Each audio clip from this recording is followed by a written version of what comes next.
Friends, welcome back to our food blog. ನಮ್ಮನೇಲಿ ಇವತ್ತು ಪಡ್ಡುನ ಮಾಡಿದ್ದೀವಿ. ತುಂಬಾ ಈಸಿಯಾಗಿ, ತುಂಬಾ ಟೇಸ್ಟಿಯಾಗಿ ಮಾರ್ನಿಂಗ್ ಬ್ರೇಕ್ಫಾಸ್ಟ್ಗೆ ತುಂಬಾ ಚೆನ್ನಾಗಿರುತ್ತೆ.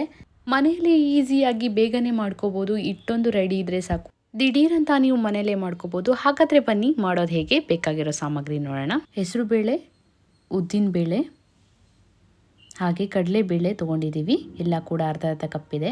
1 ಸ್ಪೂನಷ್ಟು ಮೆಂತ್ಯ ಕಾಳನ್ನ ತೊಗೊಂಡಿದ್ದೀವಿ. ಹಾಗೆ 1 ಬಟ್ಲಷ್ಟು ಅವಲಕ್ಕಿನ ತೊಗೊಂಡಿದ್ದೀವಿ. ಸ್ವಲ್ಪ ಅಕ್ಕಿನ ತೊಗೊಂಡಿದ್ದೀವಿ, ಇಡ್ಲಿ ಮಾಡುವಂಥ ಅಕ್ಕಿ. ಈಗ ಒಂದು ಪಾತ್ರೆನ ತೊಗೊಳ್ಳಿ. ಮೊದಲಿಗೆ ಅಕ್ಕಿನ ಹಾಕ್ಕೊಳ್ಳಿ. ಈಗ ಹೆಸರು ಬೇಳೆ ಅರ್ಧ ಕಪ್ಪಷ್ಟು ಉದ್ದಿನ ಬೇಳೆ, ಹಾಗೆ ಅರ್ಧ ಕಪ್ಪಷ್ಟು ಕಡಲೆಬೇಳೆ, 1 ಸ್ಪೂನಷ್ಟು ಮೆಂತ್ಯ ಕಾಳನ್ನ ಹಾಕೋತಾ ಇದ್ದೀವಿ. ಹಾಗೆ ಸ್ವಲ್ಪ ಅವಲಕ್ಕಿನ ಹಾಕೋತಾ ಇದ್ದೀವಿ. ಈಗ ಇದಿಷ್ಟನ್ನು ನೀಟಾಗಿ ಚೆನ್ನಾಗಿ ತೊಳ್ಕೊಬೇಕು. ನೀರನ್ನ ಹಾಕ್ಕೊಂಡು ಚೆನ್ನಾಗಿನ್ನ 2-3 ಸರಿ ತೊಳ್ಕೊಳ್ಳಿ. ಇನ್ನೂ ಯಾರು ನಮ್ಮ ಚಾನಲ್ನ ಸಬ್ಸ್ಕ್ರೈಬ್ ಆಗಿಲ್ಲ, ಸಬ್ಸ್ಕ್ರೈಬ್ ಮಾಡ್ಕೊಳ್ಳಿ. ಲೈಕ್ ಮಾಡಿ, ಶೇರ್ ಮಾಡಿ, ಕಮೆಂಟ್ ಮಾಡಿ. ಹಾಗೆ ನಿಮ್ಮ ಫ್ರೆಂಡ್ಸ್ಗೆ, ಫ್ಯಾಮಿಲಿ ಮೆಂಬರ್ಸ್ಗೆ ಶೇರ್ ಮಾಡಿ. ಇನ್ಸ್ಟಾಗ್ರಾಮ್ ಮತ್ತು ಫೇಸ್ಬುಕ್ ಪೇಜ್ನ ಮರಿದೇ ಫಾಲೋ ಮಾಡಿ. ಬೆಲ್ ಐಕನ್ ಕೂಡ ಕ್ಲಿಕ್ ಮಾಡಿ. ನಾವು ಯಾವುದೇ ವಿಡಿಯೋ ಹಾಕಿದ್ರೂ ನಿಮಗೆ ಬೇಗನೆ ನೋಟಿಫಿಕೇಷನ್ ಬರುತ್ತೆ. ನೀಟಾಗಿ ತೊಳ್ಕೊಂಡಿದ್ದಾಯಿತು. ಈಗ ಇದನ್ನು ನೆನೆ ಇಡಬೇಕು. ಮಧ್ಯಾಹ್ನ ನೆನೆ ಇಟ್ಟರೆ ರಾತ್ರಿ ರುಬ್ಬೋದು. 5 ಗಂಟೆಗಳ ಕಾಲ ಅಕ್ಕಿ ಚೆನ್ನಾಗಿ ನೆಂದಿದೆ. ಈಗ ಒಂದು ಮಿಕ್ಸಿ ಜಾರ್ನ ತೊಗೊಳ್ಳಿ. ಈಗ ಸ್ವಲ್ಪನೇ ಅಕ್ಕಿನ ಹಾಕ್ಕೊಂಡು ಚೆನ್ನಾಗಿ ಇದನ್ನು ರುಬ್ಕೋಬೇಕು. ನಾನೊಂದು ಈಸಿಯಾದ ಒಗ್ಟನ್ನ ಕೇಳ್ತೀನಿ ಇವತ್ತು. ಎಷ್ಟು ಜನಕ್ಕೆ ಆನ್ಸರ್ ಗೊತ್ತಿದೆ ನೋಡೋಣ. ಬಿಳಿ ಕಲ್ಲಿನ ಮೇಲೆ ಕರಿಕಲ್ಲು, ಕರಿಕಲ್ಲಿನ ಮೇಲೆ ರಂಗೋಲಿ. ಏನಿರ್ಬೋದು ಆನ್ಸರು? ತುಂಬಾ ಈಸಿಯಾಗಿದೆ. ಗೆಸ್ ಮಾಡಿ, ಕಮೆಂಟ್ ಮಾಡಿ. ಈ ಥರ ನೀಟಾಗಿ ಇಡ್ಲಿಗೆ ರುಬ್ಕೋತಿರಲ್ಲ ಬ್ಯಾಟರ್ ತಿಕ್ಕಾಗಿ, ಅದೇ ರೀತಿ ಇದನ್ನು ರುಬ್ಕೋಬೇಕು. ನೋಡಿ ಎಷ್ಟು ತಿಕ್ಕಾಗಿದೆ. ದೋಸೆ ಥರ ತೆಳ್ಳಗೆ ರುಬ್ಕೊಳ್ಬೇಡಿ, ಸ್ವಲ್ಪ ಗಟ್ಟಿ ಇದ್ದರೆ ಇದು ಚೆನ್ನಾಗಿರುತ್ತೆ. ಎಲ್ಲ ಮಿಕ್ಸಿ ಮಾಡಿದ್ದಾಯಿತು. ಈಗ ಚೆನ್ನಾಗಿ ಇದನ್ನು ಮಿಕ್ಸ್ ಮಾಡ್ಕೊಳ್ಳೋಣ. ಈ ಥರ ನೀವು ಮಿಕ್ಸ್ ಮಾಡ್ಕೊಳ್ಳೋದ್ರಿಂದ ಸಪ್ರೇಟಾಗಿ ನೀವೇನಾದರೂ ನೆನೆ ಹಾಕಿದರೆ ಎಲ್ಲ ಕೂಡ ಚೆನ್ನಾಗಿ ಮಿಕ್ಸ್ ಆಗುತ್ತೆ. ಈಗ ಇದನ್ನು 8 ಗಂಟೆಗಳ ಕಾಲ ರಾತ್ರಿ ಹೊತ್ತು ಹಾಗೆ ಬಿಡಬೇಕು.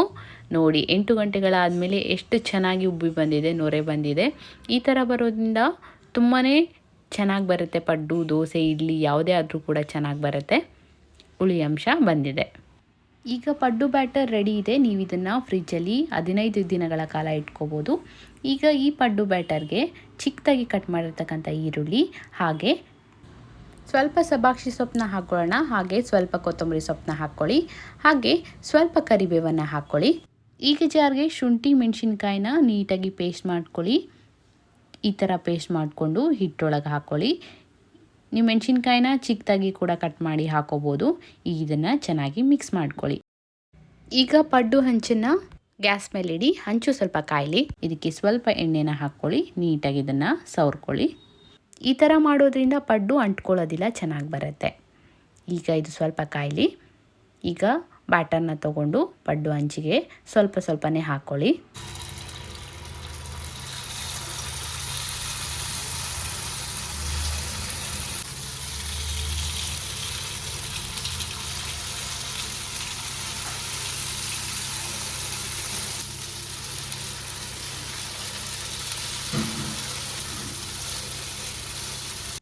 ಈಗ ಹಂಚಿಗೆ ಹಾಕ್ಕೊಂಡಿದ್ದಾಯಿತು. ಈಗ ಒಂದು ಲಿಡ್ನ ಕ್ಲೋಸ್ ಮಾಡೋಣ. ಇದು 5 ನಿಮಿಷ ಚೆನ್ನಾಗಿ ಬೇಯಬೇಕು.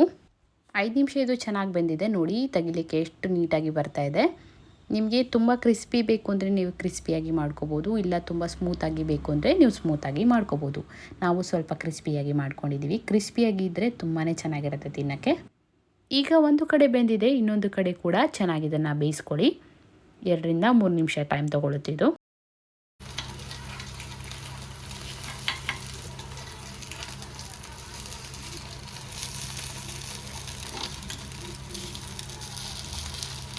ಮಾರ್ನಿಂಗ್ ಬ್ರೇಕ್ಫಾಸ್ಟ್ಗೆ ತುಂಬಾ ಚೆನ್ನಾಗಿರುತ್ತೆ. ಪ್ಲೇನಾಗಿ ಮಾಡ್ಕೊಳ್ಳೋದಕ್ಕಿಂತ ಮಸಾಲ ಪಡ್ಡನ್ನು ಮಾಡಿಕೊಂಡ್ರೆ ಚೆನ್ನಾಗಿರುತ್ತೆ. ನೀವು ರೋಸ್ಟ್ ಬೇಡ ಅಂದರೆ ಈ ಥರ ಕೂಡ ಮಾಡ್ಕೋಬೋದು.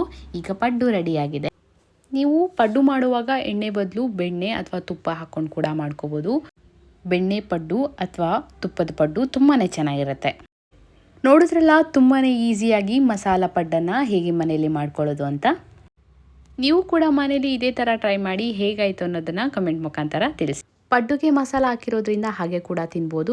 ಇಲ್ಲ ಕಾಯಿ ಚಟ್ನಿ, ಟೊಮ್ಯಾಟೊ ಚಟ್ನಿ, ಕೊಬ್ಬರಿ ಚಟ್ನಿ, ಖಾರ ಚಟ್ನಿ ಜೊತೆ ಕೂಡ ತಿನ್ಬೋದು. ನಿಮಗೆ ಈ ವಿಡಿಯೋ ಇಷ್ಟ ಆಯಿತು ಅನ್ಕೋತೀನಿ. ಇಷ್ಟ ಆದರೆ ತಪ್ಪದೆ ಲೈಕ್ ಮಾಡಿ, ಶೇರ್ ಮಾಡಿ, ಕಮೆಂಟ್ ಮಾಡಿ. ಇನ್ನಷ್ಟು ಈಸಿ ಆ್ಯಂಡ್ ಟೇಸ್ಟಿ ರೆಸಿಪಿಯೊಂದಿಗೆ ಬರ್ತೀವಿ. Till then keep watching.